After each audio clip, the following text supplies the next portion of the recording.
So I get asked a lot to help people decide between a couple different pistols, and the reality is, despite having access to a lot of pistols, I can't really help you because I don't know what your needs are, how your hands are, and how they fit on the guns you're thinking about. So I am gonna make this video to try and help you help yourself. I'll probably do another one talking about 2011 specifically, because there's a lot more depth you can dive into as well. But in the meantime, hopefully this can help you understand what you're looking for in a pistol. So bottom line, unless you deeply understand what you're trying to get the gun for, it's very difficult for me to help you without a bunch of this information. So let's get started. So first things first, there's going to be a couple different camps that guns will fall into. The first is like a recreational gun, range toy, whatever you want to call it.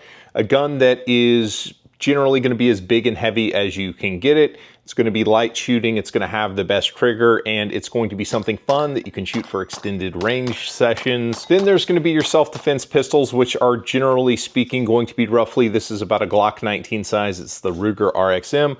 But if that doesn't conceal well, then something, you know, a little bit skinnier like the Shadow Systems CR920X that you see here, which is basically, you know, half the width of a Glock 19, but very similar otherwise. Then there's going to be kind of your home defense gun, and this is going to be sort of similar to a range gun, but I would say that the trigger isn't going to be quite as light on a home defense gun because you don't know how bad your trigger discipline is unless you've done like force on force training, getting on the trigger early. And if you send shots errantly, you can see that I can take the slack out, and it took quite a bit of messing with it before the hammer fell.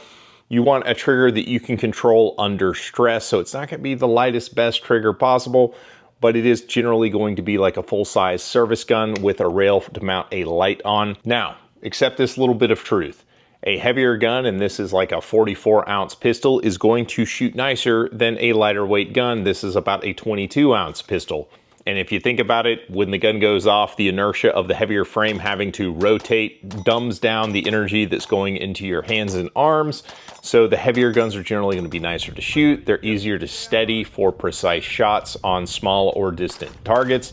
Then you're less likely to deflect the trigger and make the muzzle move off target as you pull it. Generally speaking, something in the like 35 to 45 ounce weight category, which would be like this or this, is going to be more pleasant to shoot than something in kind of the middleweight category, like the 35 ounce range. And the, you know, 20 ounce range is generally going to be the snappiest and most poppy. But that said, when you actually strap them into a holster and try to carry them, the 40-ounce guns, you can do it if you're dedicated to it, but I wouldn't recommend it, even though I spent at least a year carrying a 5-inch 1911. It creates an imbalance on your body. Like, you pretend like it doesn't give you back pain if you've got a good enough belt and holster setup. That's not true because, I mean, unless you're weighting your body equally on the other side, your body will be compensating for the weight on one of your hips. That's going to be true of any gun that you strap onto your waistband, but it's more true on the heavier ones. The ones in the 30-ounce range are doable. They're a little bit of a chore to carry, but you absolutely can do it. The gun I currently carry is in that kind of upper 30s range. And similarly, the guns in kind of the low 20s range, like you see here, are brilliant to carry. They're the most comfortable to carry. The weight matters more than you like to think it does when it's strapped onto your waist for however many hours a day. The next general truth is that we're basically living in the age of the 9mm pistol. It's the cheapest centerfire cartridge, which makes it best for kind of recreation for like high volume shooting. They make great defensive loadings because basically all the law enforcement agencies carry 9mm now, so there's really good 9mm loadings available. It's moderate recoiling, you get excellent capacity, and there's a bazillion guns that are chambered in 9mm. That said, there are some excellent 380s these days, like this is the Smith & Wesson Bodyguard 2.0. It's like super duper tiny, you can see how small it is. It's very thin and lightweight, and it actually shoots well. Usually 380s don't shoot particularly well. And then, you know, crazy calibers like 10mm, that's a 10mm 1911. And that's really fun too, because I mean, if you're shooting at watermelons, a 10mm is a great choice. And if you haven't watched the video on the 7.5 FK yet, that is the most bonkers pistol round around. It would be an excellent sidearm for getting in the field, like hunting hogs or something like that. So there are niche cartridges for niche applications, and those are absolutely a thing. But generally speaking, 9mm is going to end up where most people live. All right, next we're going to talk about trigger. Before we talk about the mechanism and the ergonomics of the trigger, which is actually the important bit, let's talk about what's not important about trigger. how high quality the trigger is. Like, people endlessly online want to talk about, like, if I do XYZ to this trigger or whatever, then, you know, I shoot it so much better. And I am willing to challenge you on that no, you don't. If you were to set up a drill where you have the gun on the bench at, say, an indoor range, and you've got a target at 10 yards and, you know, download a shot timer app on your phone, at the beep, pick it up and send 5 shots, 6 shots, whatever, at the target for time, and then score the target. If you do it with a gun with a bonkers trigger and a gun with a less bonkers trigger, what that is going to show you is that if you don't have a very consistent grip, you're not exploiting the trigger anyway. So if you're somebody who's like a trigger snob and spending all this money doing triggers, you realize you just bought a $50 to $250 present for your gun that really doesn't do a lot for you. It does matter in like bullseye shooting, but most people aren't doing bullseye shooting, or they're taking that like, well, if I shoot bullseye slow fire more accurately with this trigger setup, then surely that's better for self-defense. Not necessarily. Not necessarily, because like recoil management and how good your grip are is going to dictate how good you can stabilize the gun when pulling the trigger at speed. It doesn't matter as much as everyone likes to think it does. But that said, I'm going to hold up this atlas and talk about single action only guns. The trigger mechanism for single action only guns means that they are the best triggers. Like, they are absolutely bonkers. Single action only guns are going to have the best triggers, but to get at them, you're going to have to manage a manual safety and or a grip safety to get at them, generally speaking. Learning to manage a manual safety is a skill, and like, you need to be to the point where, if it was for a serious use gun, that when your sights are off target, you're putting upward pressure on the safety, and when you are on target, you're putting downward pressure on the safety. It's not a skill that just leaps off the shelf and you'll be able to do. You're more likely to choke a single action only gun managing the safeties than you are something like a striker fire. Double action, single action guns have a heavier double action pull, and then once the slide cycles, they have a single action pull that is almost as good as a single action only pistol. These are excellent guns because they have that heavy tactile first trigger pull, so that you're aware when you're getting on the trigger whether you should be or not. And once you break that first shot, you've got access to an excellent single action only shooter's trigger. But that said, it's not super obvious how to pull a double action trigger without the muzzle deflecting or the grip shifting in your hand, so that you have terrible accuracy on that double action shot. If you're not doing, you know, some training and learning how to pull a double action without the muzzle moving, then a double single gun probably isn't for you. The nice thing about the striker fire guns is that striker fires have the exact same trigger pull every single time, and it's gonna not be as good as the hammer fire guns as far as the break is concerned. There are exceptions that are close to as good as hammer fired, not quite as good, but there are going to be some exceptions on those triggers, but it is the exact same trigger pull every single time. There's a reason why these are the most circulated gun amongst law enforcement, because the logistics of training like tens of thousands of shooters, having the same trigger every single time for somebody who's maybe not interested in going to the range a lot, is a big selling point for this style of gun. Now, that said, doing administrative gun handling, which is in and out of the holster, in and out of the safe, there are no manual safeties or hammers that you can check when you manipulate this gun. So, you know, you're going to have to be very careful, because the trigger is the only thing keeping the gun from going off. Whereas with the double action gun, I can put my thumb on the hammer and I can't pull the trigger. And my single action only gun, if I keep my thumb under the safety, the trigger doesn't do anything either. This is a risk management call that you'll have to make. I personally prefer hammer fired guns for this reason, because when you're holstering in the appendix position, you've got some kind of mechanical block on the trigger. Now, I too have holstered striker guns in an inside the waistband holster thousands of times and not had an issue. However, I have much less stress when I'm doing it with a hammer fired gun. My personal pick is hammer fire, but that's going to vary based on you. Now, when making that choice for you, consider how much you actually shoot. How much are you going to dry fire practice with the gun? Are you going to be able to master a manual safety or a double action pull? And if the answer is no, just be honest about it. And there's honestly great striker guns. The guns we're making in 2025 are the best they've ever been in a lot of regards. So there's a lot of great options to choose from. If you're not going to train to a very high standard, I would recommend a striker fire gun.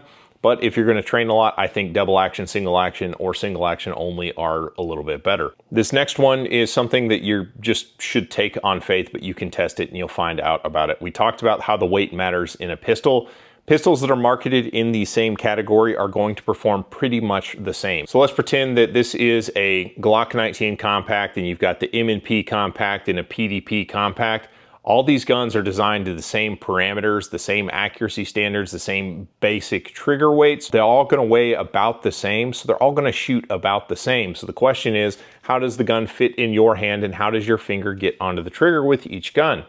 That's really what you're answering in that regard. They're going to shoot about the same. The difference is going to be much less than people will lead you to believe. You can test it yourself at a range, go rent 3 guns in the same category, shoot them side by side by side. Odds are you're going to find that you shoot one a little bit better and the other 2 are still, okay. Next thing is if you're planning on using a red dot on a pistol, the optic cut is going to matter. If you have a particular optic in mind, this Shadow Systems gun can only accept RMS or Holosun 507K footprint sights. If I wanted to use like an SRO, then that gun isn't going to work for me. So consider the optic cut and pay attention to that if you know the sight that you'd like to use. Now, think about how much you're going to actually shoot the gun. Be very honest with yourself. Think about like, am I going to go to the range once a month, twice a month? How many rounds am I going to shoot? And then what does that equate to on a per year basis? If that answer is over 10,000 rounds, what you should probably do is contact somebody who is a high burn shooter of that platform and be like, hey, when you cross 20,000 rounds on your gun, what broke? Because all these mechanical devices will have parts break eventually on a long enough time scale. And the pain of maintaining a gun as a high burn shooter is a little bit more than it would be for, most people who are shooting, 1,000 to 5,000 rounds a year. The ease of maintenance and the availability parts are something that you're going to have to consider. It could be the best gun ever, but if it breaks a slide stop at say 20,000 rounds and then you can't get a slide stop to replace it, that's not gonna work. So those are the kinds of things that you need to be thinking about if you're a high burn guy. Now consider the gun's use and consider the holster market. If it is a range holster, so you're looking for an outside the waistband holster for it, that's something that doesn't necessarily just for recreation have to be the best for that gun. But if it's a concealed carry gun, you're gonna want a holster that works really, really well for it.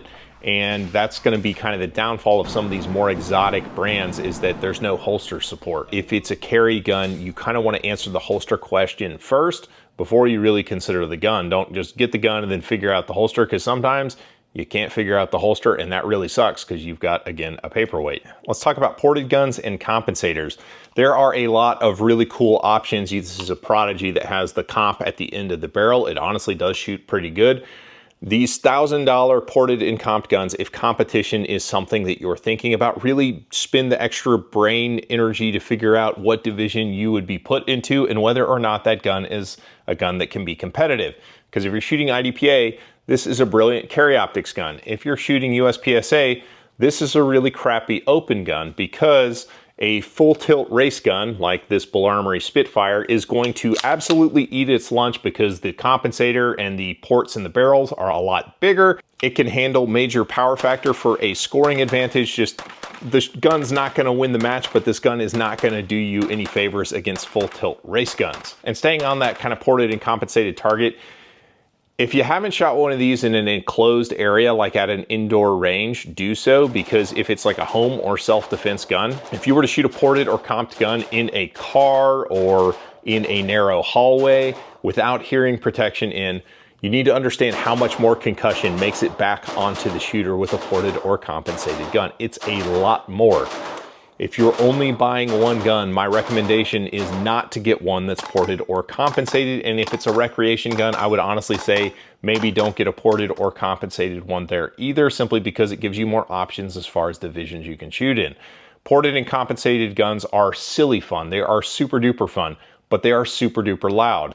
The other consideration specifically with ported guns is that the ported guns are going to shear jacketing off of plated ammunition, stuff like, I think it's a PMC bronze or whatever. There's a number of different commercial loadings that are using plated projectiles, and you can't shoot those out of ported guns without the jackets shearing, and that'll come up and you'll get it on your like face or whatever. So that's another consideration. Generally speaking, ports are really awesome, but you have to kind of know what you're doing. And the guns get a lot dirtier. That puts more soot onto the optic. There's a lot more stuff that makes it into the slide that you have to clean out. Maintaining a ported or compensated gun is just a little bit more of a bear than a non-ported or compensated gun. The ported and compensated guns generally will also be more exposed to a slide speed. So if you're getting your thumb on the slide and slowing that slide down, you're more likely to choke it than you are with a non-ported or compensated gun. And finally, think about the intangibles for the guns that you're considering. Like, is one gun a lot cooler? Is one gun the gun that you grew up watching in movies and thought was super cool? Are you the kind of person who likes to slap pretty grips on their gun and make it look super cool? Like, look how cool that looks. All these things matter, as well as everything we just discussed about. Sometimes the right answer is just follow your heart and get the one you want, because on a long enough time scale, you may end up there anyway. With all that said, I hope this has been a good primer to help you kind of answer your own question and get out there. If you haven't watched this video on grip, I did this, and this will help you fix your grip to where you can shoot faster and more accurately. Appreciate you guys.